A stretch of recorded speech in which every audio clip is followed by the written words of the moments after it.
오늘의 사연, 지금부터 시작할게요.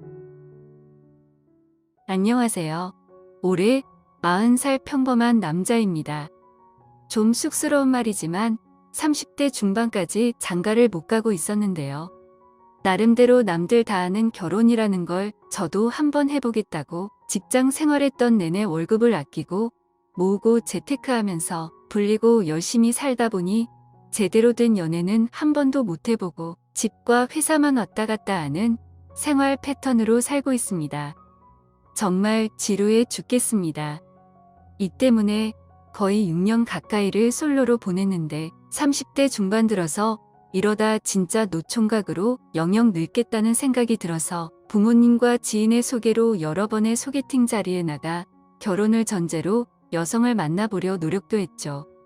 나름대로 정말 고군분투하면서 살았던 나날들이라고 봐주시면 되겠습니다. 근데 정말 이상하게도 저는 어떤 여성분들과 만나도 첫 만남에서 모두 끝나버리더라고요. 무엇보다 어느 정도 나이가 있다 보니까 노골적으로 결혼에 대한 이야기가 나오기도 하고, 그러기 위해서는 각자가 가지고 있는 재력이 어느 정도인지도 숨김없이 물어보는 분위기였어요. 자동차는 있냐부터 시작해서 집은 몇 평 정도 되냐는 걸 처음부터 물어보기도 하고, 가족관계나 심지어 유전적으로 어떤 병이 있는지 가족력까지 물어보더라고요.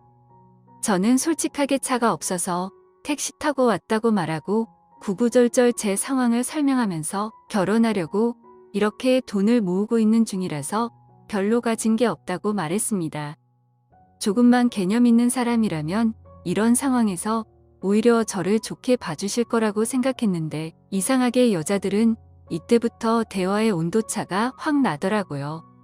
마치 제가 결혼할 준비가 하나도 안 된 사람 취급하면서 말입니다. 오히려 저 같은 사람이 진짜 결혼할 준비가 된 사람이라고 생각하는데 말이죠.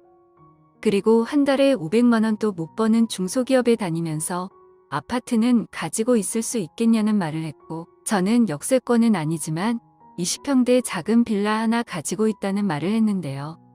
그럴 때면 여자들이 한다는 소리가 하나같이 그 나이 먹도록 뭐 했냐고 물어보면서 대놓고 저한테 뭐라고 하더라고요. 저도 똑같이 물어보면 남자랑 여자랑 같냐면서 저만 이상한 사람을 만듭니다. 그렇게 밥 먹고 차 마시고 헤어지면 그 뒤로는 연락 두절이 되는 게 일상이었고, 몇 번의 소개팅과 선 자리가 모두 비슷한 패턴이었습니다. 월급을 아무리 아끼고 열심히 모아도 1년에 최소 수천만 원씩, 심지어 많이 오르는 데는 한 달에 1억씩 오르는 집값을 보면서 저 같은 흙수저는 평생 아파트에서 살 팔자는 아닌가 보다 싶었죠. 작은 빌라 하나 가지고는 결혼도 못하는 처지구나 싶어 결국에는 36살 나이에 결혼을 포기하고 말았네요. 뉴스를 보면 매일 그럽디다. 요즘에는 30대가 결혼을 안 한다고 아주 사회적인 문제라는 식으로 보도를 하는데요. 저는 그런 뉴스를 볼 때마다 솔직히 너무 어이가 없고 화가 나기도 해요. 결혼할 수 없는 사회적인 구조를 만들어 놓고 마치 나중엔 대한민국이라는 나라가 망할 것처럼 떠들어 댄다는 게 너무 화가 나고 웃깁니다. 결혼을 포기하는 대신에 결혼 자금으로 모아둔 돈과 빌라를 담보 삼아서 대출까지 시원하게 받았는데요. 이 돈으로 다니던 회사를 그만두고 집 근처에 작은 음식점을 차렸습니다. 도저히 월급쟁이로는 부자가 될 수 없겠다는 생각도 했고, 저도 나름대로 저만의 일을 하면서 돈이나 실컷 벌어보자는 생각이었죠. 아르바이트생 2명과 저까지 셋이서 일하는데 제가 나름대로 개발한 음료수 한 잔을 2,000원에 팔았더니 가성비 좋은 음식점으로 소문이 나서 회사 다닐 때보단 조금 더 버는 정도로는 되고, 어디 가서 사장님 소리도 들어보고 이제 여유도 좀 생기고 먹고 살만해졌어요. 게다가 커피까지 파는 곳이었기 때문에 주변에 직장 생활하시는 분들도 많이 찾아오고 대학생들한테도 인기가 많았습니다. 장사하길 잘했다는 생각이 들더군요. 1년 전쯤에 들어온 아르바이트생은 이 근처에 학교를 다니는 대학생이었는데, 이 친구가 휴학을 하고 고향에 내려가야 한다고 그만두게 되었어요. 그래서 새로 알바 모집 공고를 냈는데 면접을 한 5명 정도가 보게 됐고 그중에서 26살짜리 키 크고 예쁘장하게 생긴 여자애가 평소 저희 가게에 손님으로 자주 왔었는데 장사가 잘 돼 보여서 자기도 한번 이런 카페를 해보고 싶다고 하면서 찾아왔다고 하더군요. 20대 중반 여자치고는 굉장히 의욕이 있어 보이고 1년 정도는 저희 카페에서 일 배우다가 2호점을 해보고 싶다고 하더라고요. 처음 봤을 땐 아르바이트 하기엔 나이가 너무 많지 않나 싶었는데 말하는 것도 예쁘게 하고 특히 저희 집 단골 손님이라 더욱 믿음이 가고 기특해서 알바로 뽑았어요. 어중간하게 빨리 그만두는 애들보다는 이런 사람이 훨씬 더 믿음직스러웠고 딱히 다른데 취업할 생각도 아직은 없는 것 같길래 믿어보기로 했죠. 그 친구 이름이 미연이었는데 한 달 정도 지났을 무렵에 나름 사장이랍시고 마지막 주 금요일마다 아르바이트생 2명과 조촐하게 회식을 했습니다. 미연이는 뜬금없이 저에게 정말 노총각이냐고 묻더니 혹시 결혼을 한 번 했다가 이혼을 해서 총각인 거 아니냐고 제 말을 믿지 못하는 눈치를 주더라고요. 불난집에 부채질하는 것도 아니고 왜 그러냐고 했더니 멀쩡하게 생겨서는 장가도 안 가고 혼자 지낸다는 말을 믿을 수가 없다면서 미연이는 자기 언니를 소개해 주겠다고 하더라고요. 이야기를 들어보니 미연이 언니도 저와 마찬가지로 노처녀였습니다. 노총각과 노처녀 왠지 잘 어울릴 것 같지 않냐고 하는데 처음에는 미연이가 술 취해서 장가 못 간 사장한테 장난치면서 농담하는 줄 알았거든요. 그래서 어디 감히 아저씨한테 까부냐고 웃으면서 넘겼는데 미연이는 그냥 웃음만 짓고 있었습니다. 그렇게 회식이 거의 끝나갈 때쯤에 이제 집에 가려고 하는데 미연이가 저에게 팔짱을 끼더니 회식인데 이대로 집에 들어가기엔 뭔가 허전하지 않겠냐고 자기랑 이 차를 가자고 하는 겁니다. 저는 사실 집에 가고 싶었는데 그날 분위기도 괜찮고 미연이가 저희 가게에 오고 나서 첫 회식이라서 이 차는 호프집을 가게 되었죠. 어느 순간부터 미연이는 저에게 오빠라고 부르기 시작했고 매일 딱딱하게 사장님이라는 소리만 듣다가 오빠라는 소리를 들으니까 기분이 뭔가 오묘하게 상당히 듣기 좋다는 생각을 했습니다. 얼마 만에 들어보는 소린가 싶더라고요. 결혼을 포기했다는 생각을 가지고 살아온 게 2년이 조금 넘었는데 미연이가 자꾸 언니를 소개시켜 준다고 하길래 여자를 다시 만난다는 게 용기도 안 나고 해서 그냥 매번 웃고 말았는데 자기 언니가 정말 괜찮으니 꼭 만나라고 자기 언니는 가게에 몇 번 찾아와서 제 얼굴까지 봤는데 만나보고 싶다고 했다네요. 그러면서 자기 언니 사진을 보여줬는데 괜찮게 생겼더라고요. 얼핏 보니까 어떤 손님이었는지 기억이 날 것 같기도 하고 긴가민가 했습니다. 충분히 아름다우시긴 했지만 그렇다고 기억에 남을 만큼 연예인처럼 예뻤던 손님은 아니라서 대충만 기억하고 있나 보다 싶었죠. 아무튼 미연이가 계속 저한테 만나라고 하니까 어느 순간부터는 저도 용기가 생겨 며칠 뒤 만나게 됐는데요. 실제로 만나보니까 나이가 30대 중반이라기에는 너무 어려 보였고 체격도 동생에 비해 더 아담하고 얼굴도 자세히 보니까 정말 예쁘긴 하더라고요. 솔직히 보자마자 왜 이런 여자가 아직까지 결혼을 안 했는지 궁금할 정도였죠. 그렇게 저희들은 다른 소개팅과는 다르게 가볍고 재밌는 이야기들을 하기 시작했어요. 아무래도 저에 대한 기본적인 정보들은 미연이한테 들어서 그런지 묻지 않더라고요. 그렇다고 이 여자도 예외라고 할 수는 없었습니다. 한두 시간 정도 여유롭게 이야기를 하면서 놀다가 그 뒤로는 본격적으로 저에 대한 취조가 시작되더라고요. 어디 사는지, 집은 몇 평인지, 전세인지, 매매인지, 학력은 어떻게 되는지, 월 수입 그리고는 취미가 무엇인지, 쉬는 날에는 무얼 하는지, 밥은 어떻게 해먹는지 등 이것저것 깨알같이 물어오기 시작했어요. 굉장히 디테일하게 물어보길래 거짓말이라도 하면 큰일 날 것 같아 솔직하게 다 이야기를 해드렸죠. 그날 헤어지고 집으로 오면서 저는 혼자서 도대체 이런 소개팅을 왜 또 한 것인지 굉장히 자책하며 후회했어요. 그런데 다음날 미연이가 그런 말을 하더라고요. 자기 언니가 오빠를 굉장히 마음에 들어 하는데 왜 밥만 먹고 헤어졌냐고 말이죠. 그리고 남자가 먼저 애프터 신청을 해야 되는 거 아니냐는 말도 하더라고요. 자기 언니는 저를 한번 만나보고 싶어 한다는 소리에 점점 늙어가는 저의 나이가 갑자기 생각나서 제가 먼저 연락을 해보기로 했어요. 어차피 미연이네 언니는 저한테 관심이 많았으니까 별로 어렵지 않게 연애를 할 수 있었습니다. 미연이의 언니 주연이는 저를 마음에 들어했던 것만큼이나 저에게 평소에도 잘해줬고 매사에 저를 많이 배려해줬으며 낮이든 밤이든 적극적으로 저를 행복하게 만들기 위해 노력했어요. 뭐라고 해야 할까요? 30대 중반 여자의 노련함이 조금 느껴졌다고나 할까요? 아무튼 저는 상당히 마음에 들었어요. 만나면 만날수록 저에게 새로운 매력을 보여주는 그런 여자였죠. 때로는 자기 혼자 입으로 처음부터 끝까지 모든 걸 다 아는 적극성도 가지고 있었으니까요.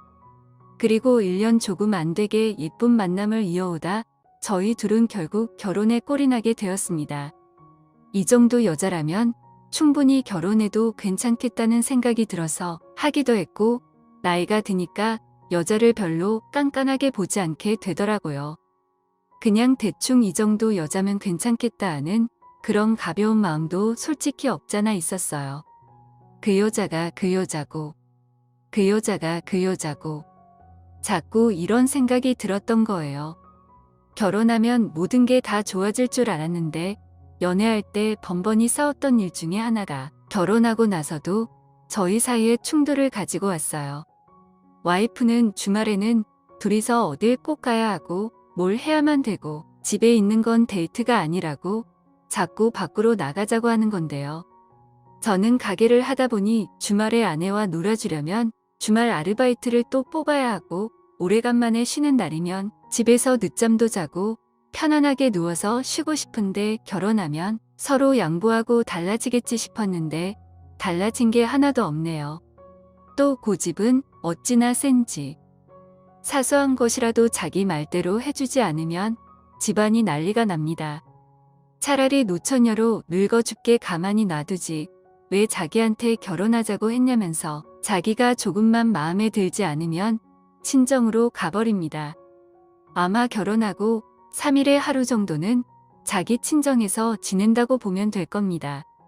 자기가 무슨 공주님이라도 된 줄 알아요. 확 그냥 인어공주라서 영영 바다로 가버렸으면 좋겠는데 그렇게 할 수도 없고 게다가 아내와 싸움이 일어나면 항상 처제가 저한테 찾아와요. 가끔씩은 형부라고 부르기도 하고 가끔씩은 오빠라고 부르기도 하고 자기 마음대로 저를 부르는 우리 처제 미연이는 매일 저한테 참아라고 말하기만 하죠. 아내와 다툼이 늘어날수록 처제와 단둘이 만나는 시간이 많아졌고 아내가 친정에서 자고 오는 날은 처제가 우리 집에 와서 저녁도 챙겨주고 청소도 해주고 술 친구도 되어줘서 함께 한잔하면서 아내의 빈자리를 채워줬어요. 이런 시간이 거듭될수록 성격 더러운 아내와는 점점 멀어졌고 저랑 대화가 잘 통하고 착한 처제와는 더욱 가까워지게 되었죠. 서로의 고민에 대해서도 서스럼 없이 말할 수 있고 이러면 안 되는데 싶을 정도로 처제와 가까워지고 있다는 게 느껴지더군요.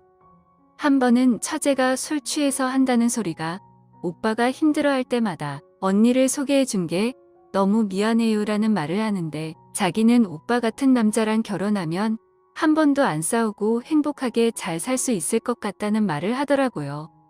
그 말을 들으니까 가슴이 뭉클하기도 하고 생각이 참 많아졌어요.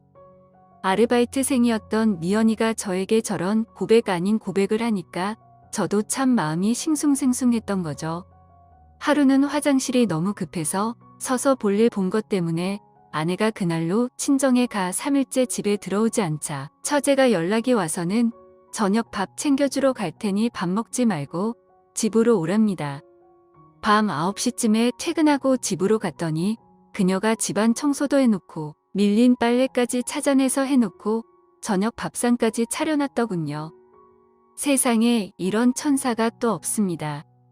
반주로 술도 한잔하는데 그날따라 처제가 제 옆으로 다가와서는 제 기분을 풀어주려는지 평소보다 애교도 많이 부리고 즐거운 술자리를 이어갔어요. 정신없이 퍼마시다가 어느 순간부터 기억이 안 나는데 아침에 깨어나 보니 제 옆에 그녀가 잠들어 있는 겁니다. 정말 가슴이 철렁거렸던 건 저랑 미연이가 실오라기 하나 걸치지 않았던 상태라는 점이었어요. 상상도 할 수 없는 일이 벌어진 거예요. 사실 그렇게 거의 한 달 정도가 지났을 때 하루는 아내가 다소 격양되고 심각한 목소리로 저한테 할 말이 있다고 하더라고요. 그러더니 대뜸 한다는 소리가 미연이가 임신을 했다면서 결혼도 안 한 처녀가 아이를 낳아서 키우고 싶다고 하는데 엄마는 쓰러지고 집안이 정말 뒤집어졌다고 하더군요. 근데 더 큰 문제는 아기 아빠가 누군지 정확히 모른다고 하더라고요. 그러면서 저에게 미연이랑 친하니까 만나보고 설득 한번 해주면 안 되냐고 했고 미연이의 임신 소식의 순간 머릿속에는 5만 가지 생각이 스쳐 지나갔습니다.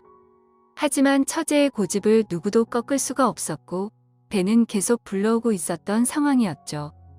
미연이가 출산과 가까워진 어느 날 저희 장인 장모님이 저희 부부를 보자고 하시더니 아이가 태어나면 거두어 줄 수 없겠냐는 말씀을 하셨고 처제가 고집을 부려 아이를 낳을 수밖에 없는 상황이 되었다고 하네요.